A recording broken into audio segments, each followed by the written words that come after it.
She's a fashion blogger, model, and entrepreneur. She's amazing. The latest tips on fashion, beauty, wellness, travel, and her lifestyle. And now, here's the founder and creator of Not Basic Blonde, Olasha.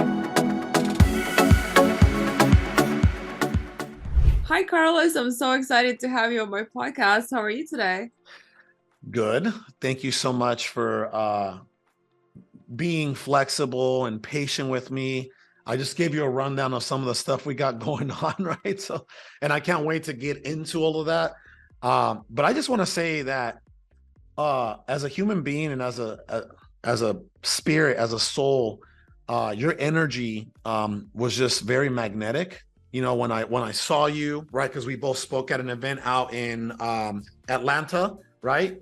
With beautiful, amazing people, Ed Milet, John C. Maxwell. I mean, the list goes on and on. Your energy was very magnetic. And now I know why. You know, you're a beautiful person inside out. And as soon as you and I started just connecting a little bit, I was just like, man, this is my kind of people, you know? So I just want to say thank you for your, you know, what you're doing in the world. Thank you for how you're bringing light to a lot of people, and especially in today's society. We need love and we need light more than ever, because if you look at, if I were to line you up next to 10 people, probably 2 out of those 10 people have committed to bringing light into the world. Does that make sense? The other 8, they either don't know any better or are just caught up in, you know, just some really negative things that are going on in the world. And that's why it's amazing to meet a fellow servant like yourself. So thank you for being who you are.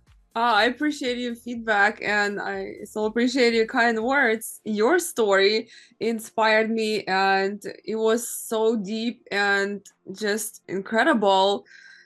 And after everything you explained about yourself and how you went through so many struggles at that day at the conference, oh my God, I was amazed. So that's why I wanted to invite you on my podcast, so listeners can learn from you and you can inspire thousands of people. Thank you so much.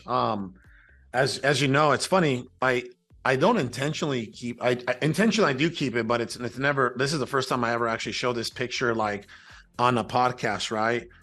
That is me in Mexico, and that's my grandfather, and that's my grandmother, and that's our home. That's our home, and we are celebrating. We are celebrating 3 years of age for me there. You know, right there, and. You know, like I said, do you remember? I don't know if did you catch the whole speech? Remember when I said whole speech? I remember. I feel like I'm just gonna, you know, I'm honoring them, like I'm honoring their legacy for the rest of my life because of all the sacrifices that my mother has made, of all the sacrifices that my grandfather and my grandmother have made.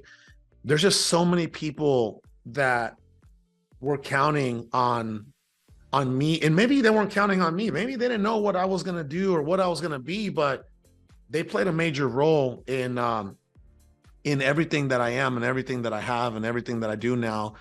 And, you know, God willing, you know, from heaven, they're looking at me with just a sense of fulfillment and a sense of pride, because if it wasn't for their love and if it wasn't for their support and their care, you know, my mother and my grandparents, I wouldn't be serving the world. I wouldn't be serving, first of all, the kingdom, and I wouldn't be serving the world the way that I'm serving. And you know, I have a lot of responsibility, as you know, that when you do become a powerful human being, a lot of people don't understand this, right? There's like this space or this amount of power belongs to very few people. It belongs to the committed. It belongs to the few, which are the committed. Right. And when I say committed, they're committed to walking that narrow path that a lot of people aren't willing to walk. Right. They're committed to making themselves the healthiest version of themselves, mind, body, and spirit. They're committed to really connecting and loving their families and honoring their families. They're committed to, you know, being the best in business that they can potentially be. Right. Because they know that the more success that they have financially, the more that they can actually contribute to the world, right? Because I can sit here and say, man, I want to contribute to the world, but if I'm only making X amount of money and all I can do is, you know, maybe contribute by offering love and offering support and care, why don't I become mega successful, massively successful, and make a lot of money and take a percentage of that money, right? There's a percentage of that money that goes to God, right? And then there's a percentage of that money that goes to contribution. So now, not only do I care with my heart and my soul, but I actually care with the one thing that solves 99% of people's problems, which is money. You know what I mean? So that, you know, again, I'm not here by myself, you know, and I'm just going to go down my story real quick, which should only take 3 to 5 minutes here.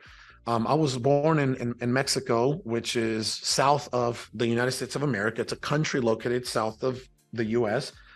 And my mother, you know, like I said, at a very young age, she wanted, the poverty was just so hard down there that, you know, she wanted more for me and my siblings. So what my mother did, right? I said, hey, I learned these 5, if anybody's listening, whoever's listening out there, whether they're watching or listening, if they just want to write down my personal 5-step success formula that I learned from watching my mother, right? From watching my mother.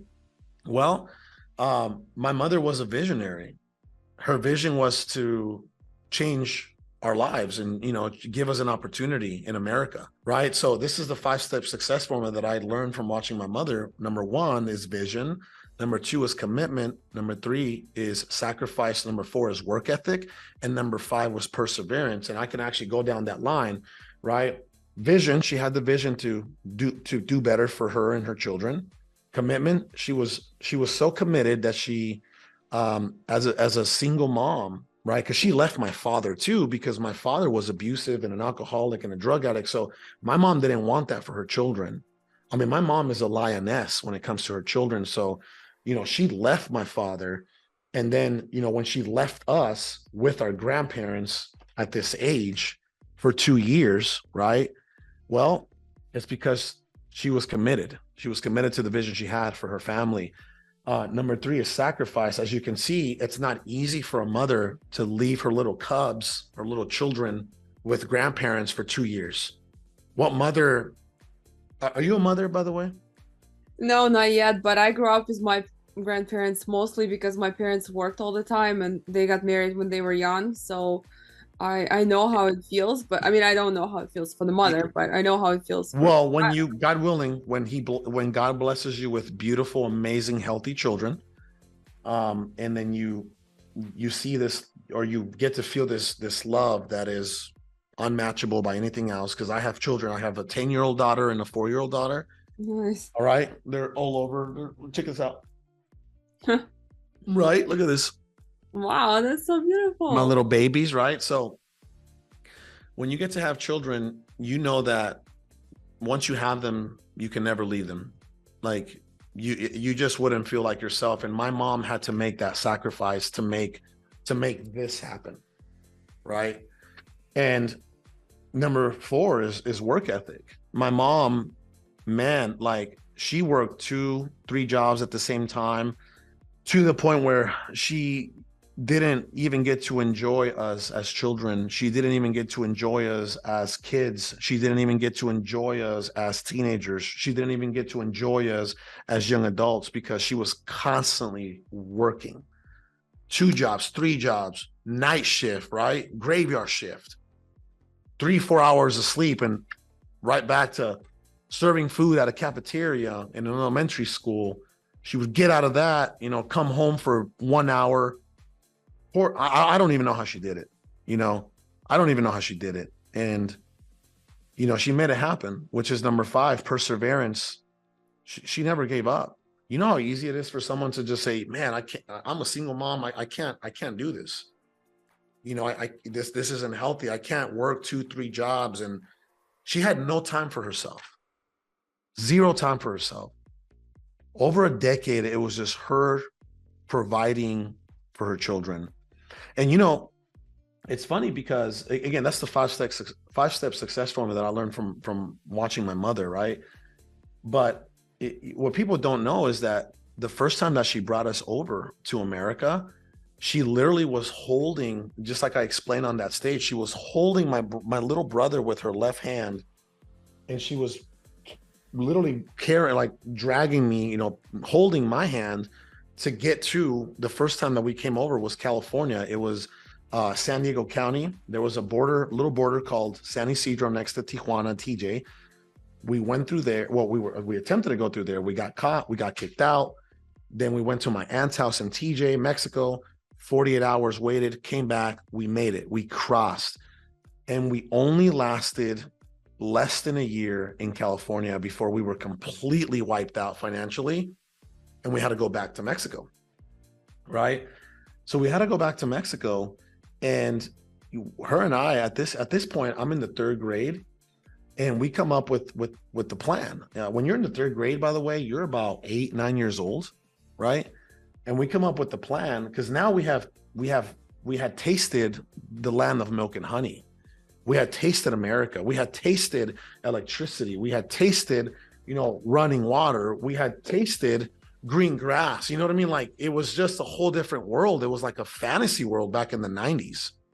It's something that you just wouldn't see in Mexico, right? These beautiful buildings and newer cars, you know what I'm saying? Right? So we had tasted all this. And when we were going back home, my mom and I, even though I was already the man of the house, that I was in the third grade, and she constantly always treated me like an adult. Like, my mom never treated me like a kid. She treated me like an adult. And I think that helped me out a lot with my maturity. Yeah, I was years ahead of my time, but it all happens for a reason. I get to be a child now around my kids, which is amazing. But I'll say this. We went back. I started bagging groceries. I know you saw the picture of my ID, right? My grocery bagger identification. I start bagging groceries. My mom starts cleaning hotel rooms at a resort. She's making $30 a week. I'm making $10 to $12 a day. I am now the primary breadwinner, right? Remember, I learned a little bit of English in the second and third and the third grade over in California. So when I came back, this retail center where I was bagging grocery was located by a resort where a lot of American people would come and visit. It's called San Carlos Bay. So Americans loved it when this little Mexican boy would bag their groceries and then speak a little English to them, right? They're like, oh, wow, cute. This is amazing. Here's $1. You know what I mean? So, or here's 50 cents. Here's a quarter. And I started making money, and we saved up enough money to send her to Phoenix, Arizona, which is where I am today. We saved up enough money, sent her over. Here goes another year and a half of, leaving us with our grandparents for the second time. Can you imagine that? Like, right, you left us there for 2 years, and then you took us, and my grandparents are like, okay, I hope everything goes well, and then here we go again. We kind of come, and it's sad to say, but people in my family were almost making fun of my mother. Hey, we told you this wasn't going to work. Who did you think you are? You see what I'm saying? Like, my mom's the black sheep, right? So, because she's willing to step outside the box, to make things happen. Most people are just in this little box, and that's kind of where they're stuck their entire life, which is a sad thing. Well, not her. She's a free thinker. She thinks outside the box, and she was just like, whatever. She took all the abuse from her family. And then we saved up enough money, sent her to Phoenix. Here goes a year and a half. Well, now she pays literally a human smuggler $25 to get me through a fence, a hole in the fence in Nogales, Sonora, which is the border of Arizona and Sonora, Mexico. She pays this dude $25, a complete stranger, by the way. You can only imagine at this point, I'm in between the 6th and the 7th grade. You're about 12 years old around there, right? But now it's 1997, and she say, hey, son, the only way this is going to happen is you got to listen to this dude, because he's going to take you through this fence, and we're going to meet over on the other side at the McDonald's, and then we're going to catch a van, and we're going to go up to Phoenix. It's about 3.5 hours from here, right? So yeah, man, whatever the guy asked me to do, I did, because the incentive and the promise was I was going to be reunited with my mother on the other side of the fence. So I did it. When the guy asked me to crawl, I crawled, duck, I duck, run, I ran, and then jumped. I jumped, and man, he got me through. He got me through the fence, and then we came up, and I've been here ever since. My mother started to to fix my status here, my immigration status in 1997. And then, years and years and years and years and years later, I became, I got a work permit first, early 2000s, and then I got a permanent residency card. Back then it was called the green card. And then 5-6 years later, in 2012, I got a citizenship. I became an American citizen, which is one of the greatest accomplishments of my life, because I no longer had to really live with fear and uncertainty and live in the shadows. And you know what I mean? Like, when you're not an American citizen, you don't feel like you belong, and you don't feel you're always in fear because you just don't know when it's going to end. You know what I mean? So I went through all of that. I became a citizen in 2012. I founded my first company. Don't get me wrong, I tried a couple different things, that did not work out, but I technically and professionally founded our first company in 2013, which is our real estate investment company, right? And it's still active. We're still doing millions of dollars through that specific company, and we're doing business in multiple markets, multiple states with that specific company. Well, we started making, a good amount of money with that company. And what we did, my business partner and I, because, we're very, we're patient. We're not like these kids, on social media that they make a little bit of money and then they go buy a Lamborghini. You know what I mean? They make a little bit of money and then they go buy a watch, and they make a little money and they go buy a chain. Like, they make a little money and they're out at the clubs and they're popping bottles and they're just throwing away. They're not being good stewards of the blessings that God's sending. Well, my business partner and I had the patience to start pretty much injecting a lot of that money back into the business. So it started to grow and grow and grow. It's almost like a fire. When you just keep putting wood in that fire, it just grows, right? So it started to grow, and we started to make more money. And once we started to make more money, we started to launch other companies, and we started to acquire other companies. And now we're actually, we're acquiring equity in so many different companies, which I showed you some of them, right? Like, if you look at Puppies and Coffee, I recently acquired 20% of Puppies and Coffee. And I'm very excited about Puppies and Coffee. Who doesn't like puppies and coffee, right? So, see, Puppies and Coffee, right? So I'm excited about that venture. And that's where we are today. Our goal this year is to try to hit the 9-figure mark as revenue produced, right? AKA turnover. That's our goal. Like I said, how do you try to hit 9 figures in a year? 100 mil? Well, by having multiple streams, you know what I mean? By having multiple ventures, right? If your real estate company is doing this, and then your software as service ecosystem's doing this, and then your new venture, which is franchising, is doing this. I mean, then you kind of all add them all up at the end of the fiscal year, and boom, you either end up at 9 figures, which was the goal, or you don't. And if you don't, then you do some reverse engineering, and you look at the books, and well, why didn't we hit our goal? So that's kind of where we are today. Praise God. That's incredible. An amazing story you have, because I remember at the conference when I heard your story, I still came home and I was thinking about it. Your mom was so brave to move to totally different countries, kids too, these 2 small kids. And also she was resilient, not being afraid to go nowhere and started. And I was thinking in the back of my head, like, sometimes I'm afraid to make a move, but I have no kids. I don't have any obstacles that are really holding me back. Why am I afraid? But I look at a person like you. My mom, still to this day, my mom right now does not speak English. I look at a person like you with all this, man, think about it. There's no, how do I say it? There's no coincidence. It's no accident. Your network alone, right? Talking to 8-figure, 9-figure people, your network alone should provide massive life-changing opportunities. The fact that people are just drawn to your energy should, right? And this is what I tell people all the time. You don't have a money problem right? You don't have a network problem. If you're not massively successful, it's because you have a creativity problem. You just got to go create. Okay, I got this network. Man, look at all these owners. Ken Jocelyn, Carlos Reyes, all these guys are doing 8, 9 figures, 7, 8, 9 figures.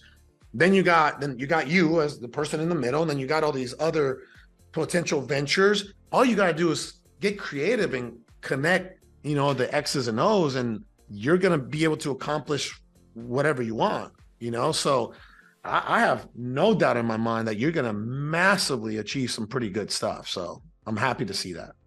Thank you. I'm in the process of so many things I I know. going on, but it's just not there yet. But that's okay. Yeah. What did we talk about earlier? Yeah. Patience. Yeah. Hey, don't get me wrong. Like I was literally, I'm like, I interviewed a CEO today. That is, he's taken a company from, I think 24 mil to 150 mil. And we really want him to come here, and we're assembling an executive team that's going to get us, you know what I mean? Like it's the Avengers of executives, right? And I'm vetting them. And I mean, it's a beautiful thing to see. I'm like, what do I do with this money that I have to pay, an executive? Because executives, they cost us multiple 6 figures a year, plus maybe a little profit sharing, plus maybe a little bit of equity, whatever we work out. I'm like, what do I do with this money? Do I blow it on something stupid, or do I hire a rock star executive that's going to equate to bringing me an extra 10 to 15 million dollars this year? You see how that works? Patience, right? Do I go buy a Richard Mille, right? Do I go buy $100,000 watch, or do I hire a CEO that can produce $10 million? Then I can go buy whatever amount of watches that I want. See, patience. You see what I'm saying? That's what a lot of people don't have. Everybody wants instant gratification. Everybody wants to make a little bit of money and then spend it, and make a little bit of money and then spend it. They don't even know how to capitalize, how to inject money into their ventures. So therefore their ventures are undercapitalized, and then eventually they bleed out, and then eventually they dissolve. What were the main key factors that helped you to succeed? And if you had any challenges, what helped you to overcome them? Beautiful question, by the way. I'm actually going to write some of these things because I really want to serve your listeners, right? Especially you deserve it because you're so patient and flexible, and I'm grateful, right? I told you I was going to give you everything I have. So, my company's called All In, right? I'm never like, I'm lukewarm. I'm never like half in. I'm always all in. If I say, hey, I'm going to show up for you, I'm going to show up for you, So some of the things that, I think, if we're, because you probably have you have a lot of entrepreneurs as an audience, but you probably have a lot of people that have a dream of owning their own business and eventually accomplishing freedom, real freedom, financial freedom, time freedom, right? I think 95 to 97% of people allow the fear of the unknown, to prevent them from even taking the first step. But what they don't understand is that you mentioned the word earlier, resiliency, right? Being resilient. I've never met an entrepreneur that isn't resilient. And every human being that ever comes into this earth, they're resilient. If I throw a human being with an IQ of 30 into the street, he or she is going to be resilient enough to get out of the street. You see what I'm saying? Right? So we all have the same opportunities, but 95 to 97% of people are so tied down by their limited beliefs and their programming, right? The bad programming, right? That they live in constant fear of the unknown, of uncertainty, of uncomfortability. So I would say that in a lot of cases that I've seen with a lot of people is they need to believe, they need to have faith. Then first, faith, which is believing, right? They need to have faith, and they need to have courage. With those two components there, right? Faith and courage, there's nothing that can stop them. If they have faith to overcome that fear of taking action and taking the first step, right? That, hey, this is going to happen. I just got to do it. And if they have courage, obviously, to overcome that fear, that knot in their stomach, right? That courage to go against the norm, because 95 to 97% of society is the norm, right? They work 9 to 5 jobs and you know, whatever. And they have the courage to overcome all those fears that we kind of talked about at the event. You have like fear of criticism, fear of success, fear of failure. You have all these fears. The word fear keeps coming up. So you got to, the only way to overcome fear is with faith and courage, right? You got to have the courage to take the action, and you got to have the faith that this is going to work out, and you never give up. So I honestly believe it's that simple, but people make it way more complicated, especially your listeners are, you know, the people that are listening, they make it more complicated in their minds that it's actually that simple. Does that make sense?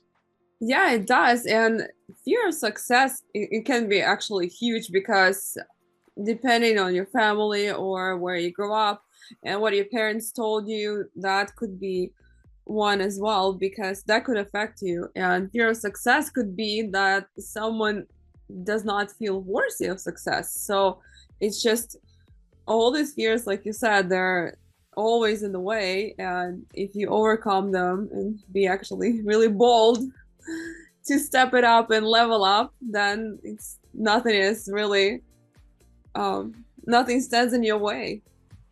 I can actually go into like fear of lack of worthiness, right? Because that's also, we were talking about those limited beliefs, right? And my 2 biggest limited beliefs were fear of failure, right? Which why do 97% of people fear that they're going to fail? Oh man, I don't want to try because I might fail, and that might hurt me. It's more painful to not try and to keep living with the same pain, with the financial pain, right? With the pain of like regret, you know, with the pain of apathy, which is lack of action. It's more painful to not move and to not take action, in my opinion. But by the way, I dealt with fear of failure for years. Man, what if I try this real estate company and I fall flat on my face? Ooh, that might hurt too much. You know what I'm saying? Right? But let's go back to worthiness. You know, I've never struggled with worthiness, but I'll tell you what, the people that do, I've seen a common solution on how they actually overcome the fear of, oh man, am I worthy? The lack of worthiness, right? I believe that you can really build yourself up if you do what you say you're going to do. So if you keep your promises to yourself, which is the most important thing, yeah, keeping promises to your children, keeping promises to your significant other, keeping promises to your friends, keeping promises to your family members, keeping promises to your colleagues, that's very important. It's very important. But the highest priority of them all is keeping promises to you, your promises. If I say that I'm going to get up tomorrow and I'm going to go to the gym, right? And I break that, something begins to happen internally, right? And I begin to feel like an imposter. You see, something begins to happen internally, and my confidence begins to deplete. Something begins to happen internally where I now, like, my faith levels begin to drop too, because I no longer really have faith in myself because I'm not keeping my word. So you want to be worthy? Keep the promises that you make to yourself. And you know what's going to happen if you keep the promises? And like, if you do say what you're going to do, at some point your brain and your cellular makeup, eventually, if I say, hey, you know what? I'm going to go buy here's something more important. I'm going to launch this business, and you do it, right? And then you say, okay, I'm going to go launch this other business. And then you do it. And then you say, I'm going to get up and go to the gym. And then you do it. You know what? I'm going to take my nutrition. I'm committed to my nutrition. And then you do it. You know what? I'm going to go buy this car. And then you do it. At some point, your brain doesn't even tell you that you can't do it. Your body doesn't even, your body's like, yeah, you are. You see what I'm saying? Like, right? Because the body, right? The body, first and foremost, our bodies are 70% water, our brains are 90% water, and water has memory, right? For anybody that doesn't believe me, go read a book called Hidden Messages in Water by a doctor named Dr. Emoto, I believe. But this doctor made like 20 plus years of study, like water experiments and studies, and how, you know, the not only the makeup of the water, but the way that it stores memory, and the way that you're emotionally, you affect the water, and the way that your words affect the water. Well, guess what? Our bodies are 70% water. So whatever I'm saying out here, if I'm constantly saying, I hate myself, I'm ugly, I don't believe in myself, well, guess what you're doing? Your body's actually like, yep, that's right. Right? So your thoughts, that's just what that's the programming that you're giving it. And then your body, right, as water, is storing that memory. And now you're getting yourself into some big trouble. But what if every day you're programming yourself by affirmations, you're programming yourself, like, I don't know if you can tell, right? But I've worked a lot on myself. I'm telling you, like, I've worked so much on myself. I do what I say I'm going to do. I do it. I have multiple tasks. Look at this. If I go to my task, there's my list for business. And guess what? There's my spiritual task list right there. I do it all. I do it. I do what I say I'm going to do. There's no negotiation. I will not negotiate anymore. And I have in the past, and it's cost me. But the more that I keep my word, the more that I feel worthy, and the more powerful that I feel. Do you understand that? Yeah, it's like sometimes we forget that simple day-to-day just tasks can put us on different paths and can create different habits. Like, you know, Atomic Habits, the book everyone reading. Darren Hardy. Yeah, I love that book. I'll tell you what, anybody that's out there listening, if you truly do want to accomplish success and fulfillment in your life, do this and you'll begin to see oh my God, a massive monumental change in your life, a transformation. I don't want to call it change. I want to call it a transformation.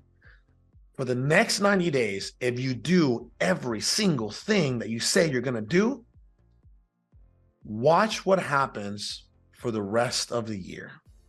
That's the challenge that I have for every listener out there. That's amazing. And with all this success and so many things that are going on in your company and all the companies, organizations, yeah, how do you remove yourself from day-to-day operations? Because when you grow to a certain level, you can't just be you have to be a mentor, you have to be a leader, you have to be the boss. So how do you do that? Well, I actually wrote that down when I was here. When I was interviewing this CEO, because we already have a C-suite in here and we're hiring 2 more C-suites, right? Literally, I wrote it down right. I literally wrote it down right there, right? And I literally said, hey, I'm looking for an individual that can understand technology. I'm looking for an individual that can understand systems and processes. I'm looking for an individual that can understand automation. And I'm looking for an individual that can understand delegation. Do you see how you can remove yourself from a lot of things if you implement all that, right? That's what it takes for you to go from a 6-figure company to a 7-figure company. That's what it takes, a little bit of that. For you to go from a 7-figure company to an 8-figure company, it takes more of that. And for you to go to where our goal is now, a 9-figure operation, it takes what a lot of people aren't willing to do. But guess what? The beautiful part is there is a learning curve and there is a journey, right? Guess what? My first year in business, I'm in multiple 6 figures. My second year in business, I'm in multiple 7 figures. By my 5th year in business, I was already making, multiple 7 figures. And then in 2017, 2018 is when we hit the 8-figure mark, and then it's like scale. You know what I mean? Because it's these business breaking points. Once you figure out what it takes, which I just said, technology, systems, processes, automation, delegation, right? Then now at that point, all you're doing is you're building the machine, right? That builds the machine. Does that make sense? It just becomes a machine. I am not a machine. I'm just part of the machine. We're building the machine. Whenever you started hiring people for your business, how did you gain trust and how did you start delegating? Because sometimes you have to find people that you can trust, and not always, I mean, people will not always do the best as you can. I mean, my point was that when you do everything so well and you know what you can do, but then when you hire somebody else, they not always will do the same as you. And how do you let that go? How do you start trusting people and delegating? You know, that's a great question. I actually wrote down some of the answers, but I want to do something even better in many cases, unfortunately, that's a big bottleneck for a lot of CEOs. They feel like nobody's ever going to do as good of a job as they are, right? But I kind of showed you my world, and I showed you my ecosystem, and I showed you the multiple companies that I own and operate, and the companies that I own equity in. That, again, I own equity in companies that I don't own and operate, right? So what people need to understand is, if I hire, let's just say that for my real estate company, I'm hiring an acquisition manager, someone that's going to help me buy houses, right? We have to understand, at one point, I was the acquisition manager when we started, right? We would send out marketing, and then I would talk to sellers on the phone, homeowners. Well, do I think that any of my acquisition managers are as good as sales reps or closers that I am? Maybe not. Maybe yes, maybe no. But who's going to do a better job? Me, the CEO, who's dedicating 3% to this company, 5% to that company, 20% to this company, 10% of this company, right? Or the one person, even though I think that, hey man, this person, they're only 80% as good as I was, right? I'm better than them by 20% at that specific with that specific role, right? That specific responsibility. Right. Well, that person dedicating 100% of their entire being, like who they are, right? Like coming in and just dedicating 100% to this one thing, even though they're only accomplishing 80% of what I would normally, right? As far as results, isn't that going to be better than me trying to only dedicate 5% to that role? That's what CEOs need to understand. And then there's another, one of my really good friends, his name is Dan Martell, and he's massively successful with software companies, right? He talks about this one rule, which is, he says, hey, what is your company going to make this year? All right, let's just say that your company is going to make $10 million this year, right? $10 million. Okay, cool. So how many hours are you going to work this year? Let's just say you're going to work 2,000 hours this year. You divide it by 2,000. Okay, well, that means your hourly rate is $5,000. You are worth $5,000, right? 10 million as a CEO divided by 2,000 hours, it's 5,000. Yes? Am I doing the math right? Yeah, it has to be. Yeah, okay. So then you multiply that times a fourth. Okay, you're like, that means that I have a margin of $1,250 to delegate as far as like per hour. So if someone comes in here, let's just say that I have an executive assistant that's $25 an hour, absolutely it's worth it, because I can afford anyone up to $1,250 an hour because I'm worth X amount of money per hour. So I should be able to delegate just about all these other tasks that are not paying me $5,000 an hour, right? You see how that math can make sense if you're a CEO? That's the way I think about it. I try to delegate a lot of things. Like I delegate, even let's just on the personal level, I delegate landscaping, I delegate my pool, I delegate my massage therapist comes to my house, I delegate, I pay $200 or $250, depending on what it is, for a haircut for this lady to come to my house. You know what I mean? Look at this. Wendy the barber. Look at this. My last haircut was last week. Look at this. Wendy. There. Oh, $250. Wendy the barber, $250 for a haircut just because I don't want to leave my home. I'd rather watch TV or watch my children play and you can cut my hair. I think a barbershop normally charges $50 or something. I'm willing to pay whatever amount you need me to pay so that I don't have to leave my home. What does that tell you about how I value my time? It means your time is very valuable and you would rather do things that you enjoy doing instead of spend it on errands or some other things that are not important and will not make you money. I pay someone $400 a month to pick up dog poop in my backyard. Oh, actually, they don't just pick up dog poop. They also feed my dogs. So I got 2 outdoor dogs. They're Rottweilers, German Rottweilers. And then I got an indoor dog. Her name is Princess, and she's a micro French bulldog. So it's funny, but the individual that I pay to feed all 3 dogs and then pick up the dog poop outside, $400 a month, he's extremely grateful and extremely happy. And I'm extremely grateful and I'm extremely happy because if I'm picking up dog poop, right, if it takes me 15 minutes a week to pick up dog poop, then that means it's taking me 1 hour a month to pick up dog poop. And if I'm trying to make $100 million, right, I'm trying to be responsible as a CEO to produce $100 million. Let's just say that we only get to $70 million, okay? 70 mil divided by 2,000 hours. That's $35,000 an hour times 0.25, right?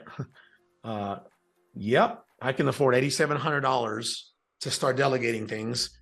You see how, like, if I'm $35,000 an hour is what it's costing me to pick up dog poop. And I know this sounds, for a lot of people, this might not make sense, but I know it makes sense to you. There's a lot of listeners out there that might be like, this guy's out of his damn mind. But some people don't understand, obviously, what they can't fathom because they don't that's okay. And even the CEOs that are out there listening that are only producing X amount of, yearly revenue, they may not understand it right now, but they'll understand it when they get there. Yeah, so true. And I think the same way because my time is more valuable than doing some things. So I would rather not to do it and delegate it. But also, how do you work less and make more? Because entrepreneurs become entrepreneurs not to work 24/7. They become entrepreneurs to have financial freedom. So how do you achieve that financial freedom that you can only work a few hours and still enjoy your family time and still scale the business? I think there's, first and foremost, I don't know if you heard me when I said this, but when I started building this empire, I used to schedule my family around work. And for the past 2 years, I schedule my work around my family.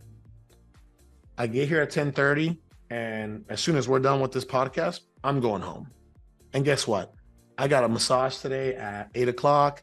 I get 2 massages per week, Tuesdays and Thursdays from 8 p.m. to 10 p.m. My daughters go to sleep around 8. So then I go, you know what I mean? I go and get my massage.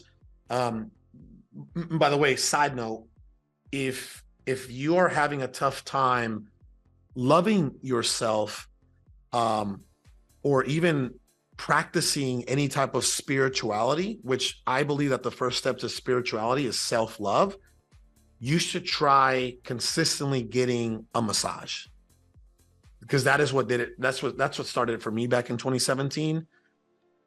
Like, that was if you think about it, that was an act of love for me to start getting massages weekly. And then now it's twice a week. Right. And I pay him $200 per massage with $100 an hour.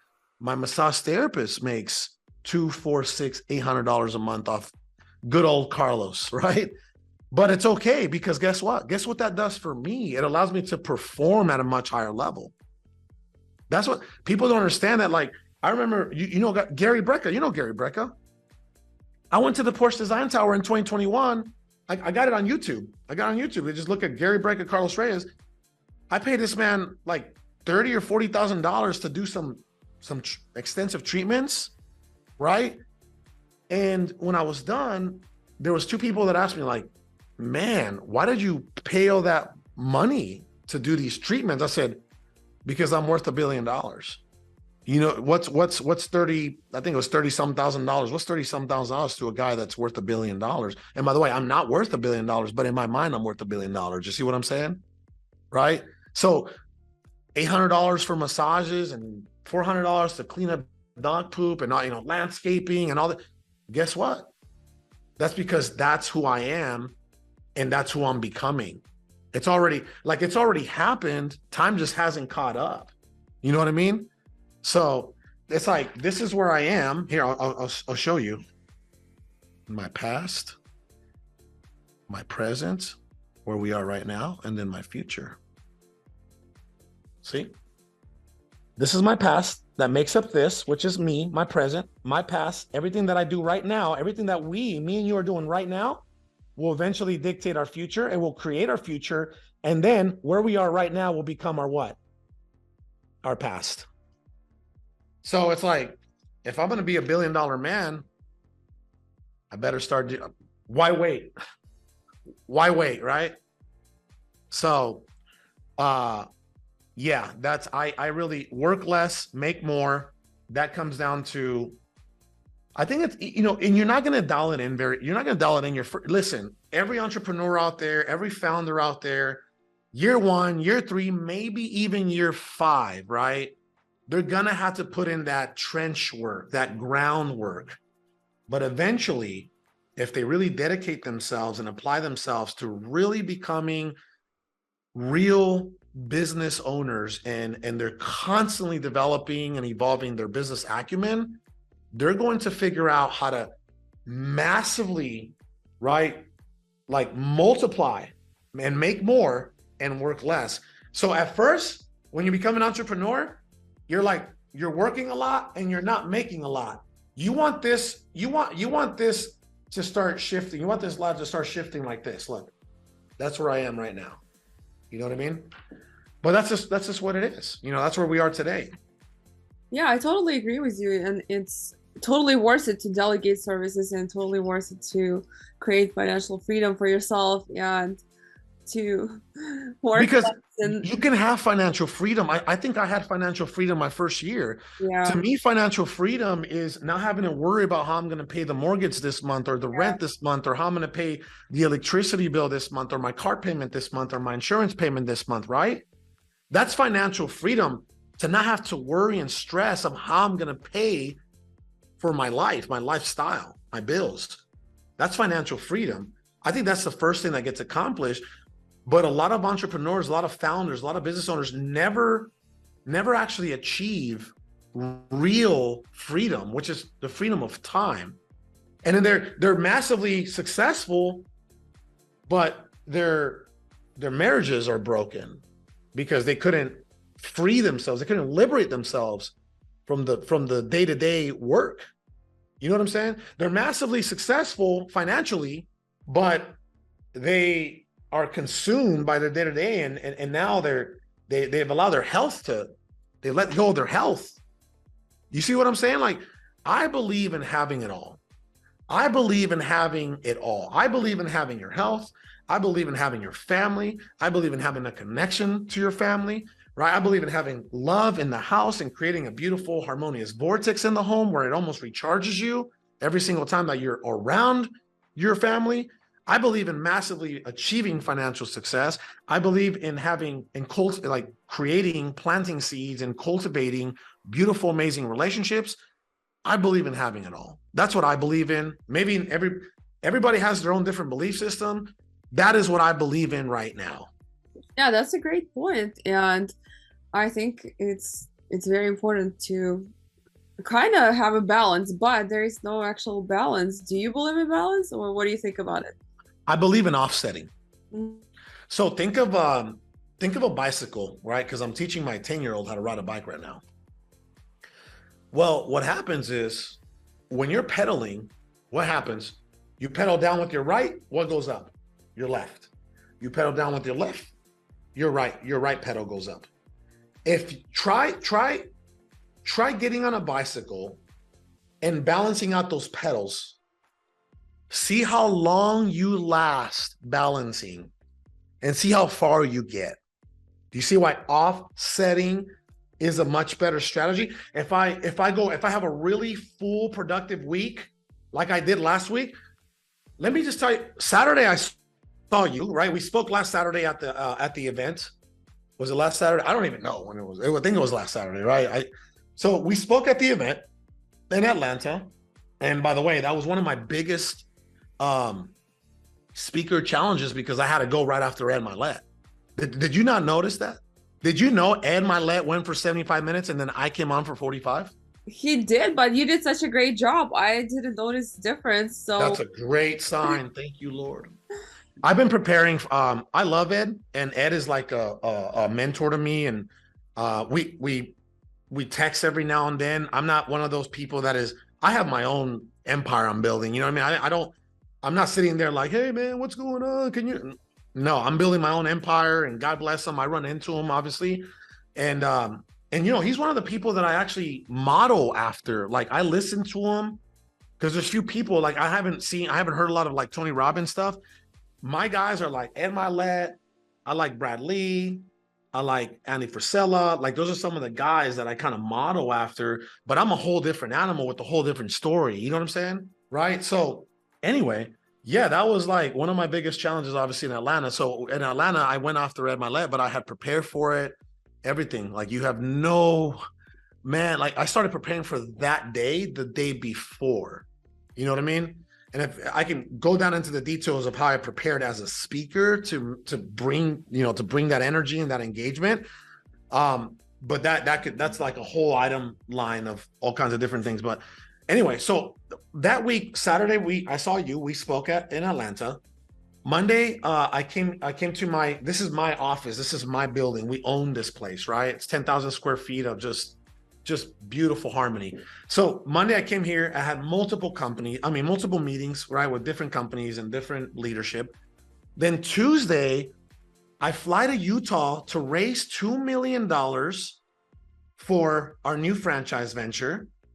I fly back the same night to get ready for my CEO workshop on Wednesday and Thursday, right? And then on Friday, I fly back to Utah to reveal the franchise to the public at an event that had 500-600 people. So that was my full week. Oh, and then I fly back in that same night. Can you see the capacity that I have been trying to build, right? Like I had a full week. So what did I do the next 2 days? I recharged. So I want you to know this. I pre-charged because I knew that week was coming. Multiple massages, breathing, hiking, exercise, water, oxygen, everything. Pre-charge. Then I had this, I call it that's my 9-figure week because that like set the tone for the rest of the year, right? So I had this 9-figure week and then I recharge. So pre-charge, work, recharge, offset. You see that? A lot of pre-charging. Oh man, you're spending a lot of time going up to Sedona and hiking and grounding and breathing. And yeah, because I know what's coming ahead. Pre-charge. Boom, right? That work week, my $9 million work week, and then recharge on Saturday and Sunday with my children. I spend every single hour of those 2 days in my home around my family, my wife and my 2 kids. So that's how you build your capacity. And that's how you really accomplish the things that you want to accomplish in life is there's no balance, but there is offsetting. Make sense? I love that. And I used to feel so bad when I had a busy week and I had to work on the weekends, but then I'm like lazy on Monday. I mean, not lazy, but try to take time off. And I was like, oh my God, everyone is working. And I'm like, let me ask you this. Okay. With what are you going to start pre-charging? Oh yeah. Now I'm going to start pre-charging. Thank you for that great advice. And then you get your work on and then you recharge, right? Yeah. And then I want you to ask yourself this, so you don't feel, because people like you and me, I used to, I don't anymore, thank God. It's been a couple of years. I stopped feeling guilty as of 2019, which is about 4 years ago. Okay. Yes or no, do you feel guilty when you're lazy? Oh yeah, big time. Okay. Next time that you have one of those days of recharging, I don't care if you're going hiking, I don't care if you're going to the spa, whatever it is that you do to recharge, I want you to ask yourself this: do I deserve this? Do I deserve what I'm doing right now? I think that your answer is going to be absolutely yes. Well, when I just started, I didn't really feel like I'm an entrepreneur. I had like second thoughts of maybe going back to work or something, which would never happen. But it's just like, when I just started a long time ago. And now I do think like an entrepreneur. So now I'm saying to myself, I'm my own boss. If I want to take time off today, I will, because I'm in control of my own. But it's not even about, I get that, right? But it's not even, it's just about like, man, I love myself. It's I deserve, too, I deserve this. Yeah. Right? Yeah. By the way, the way you pronounce your name is Oliasha, right?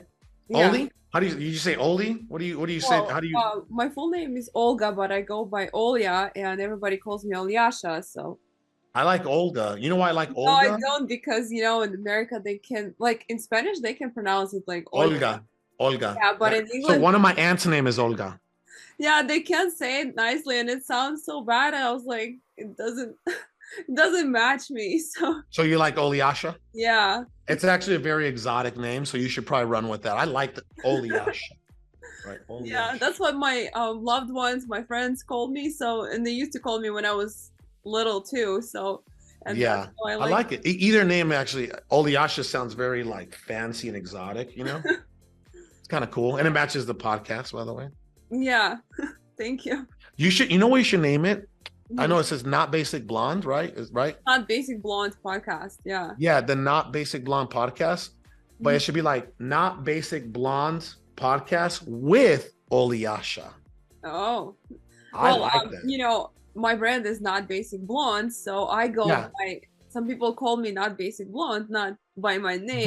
But you see how it could be with Oliasha. Yeah, that's a good idea too. One guy that I look up to, Andy Frisella, right? Yeah. I love that man, and he's been so helpful. Like, there's been so many people, Oliasha, that have been so helpful in my career, in my growth. Like Brad Lee, Ken Jocelyn. You saw the story of him and I, 3 years, right? Ed Milet. Who else? Clearly Andy Frisella. I did, if you look up episode 81, his podcast, Real AF, episode 81, Manifesting Dreams into Reality, right? It was like that podcast that him and I did back in like 2020. It just exploded. It helped me with my brand, right? And his podcast is called Real AF with Andy Frisella. So that's why I really love the with, just because of that. Yeah. Yeah, that sounds incredible too. And so you don't have to change the name. You just add the with. Okay. Anyway, listen, I'm just giving you advice, right?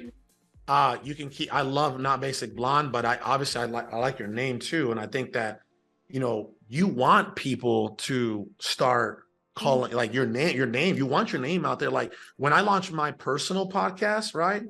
I wanted to say with Carlos Reyes. You know what I mean? Oh. Yeah. Do you manifest? Do you believe in manifesting? What do you think? Of course you do. Visualization is one of my biggest, like I think you here, I'll show you if I believe in manifestation, right? Visualization and manifestation. Do you know what this is? No. Okay. This is a Bible. This is a Bible. Uh-huh. This is not a Bible. Do you know what this is? Notebook. Oliasha, this is my personal journal that I write every single little thing, every single day, every single night. It's gone to the point, it's almost like an obsession now. I literally put it right next to my bed now. I take it to sleep with me, just in case I wake up and I have an idea, right? And here is the journal before that one. You see what I'm saying? Like,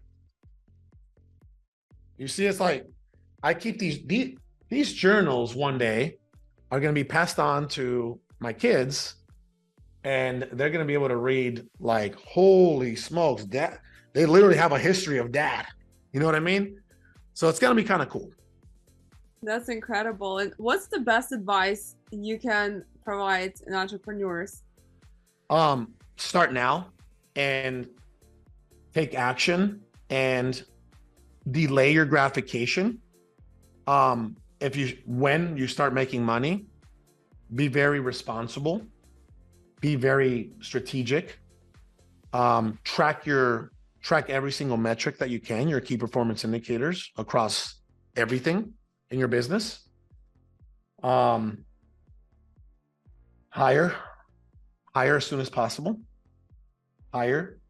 Create systems, processes, right? SOPs, departments, hire leadership, train leadership, develop leaders, delegate as often as possible, fire yourself as soon as possible, and add multiple streams of income. Literally, I just told you like my whole story, right? My whole business game plan of what I've done. Yeah, I love it. Your business entrepreneurship. I really, you have to understand, it's something that like business is something, you know, like a lot of like social media people and speakers, they're not very passionate about business. I'm a unicorn, Oliasha. I'm a unicorn. I'm a personal development guy, but I love business and I know business, right? I'm a spiritual guy. You know what I mean? I don't think we belong to one box. Like if you think of Jay Shetty, right? And I love Jay Shetty, and I haven't read his book, but I want to think like a monk. A guy like Jay Shetty, everybody thinks of him as, they put him in a box, right? You think of Tony Robbins, they put him in a box. Yes?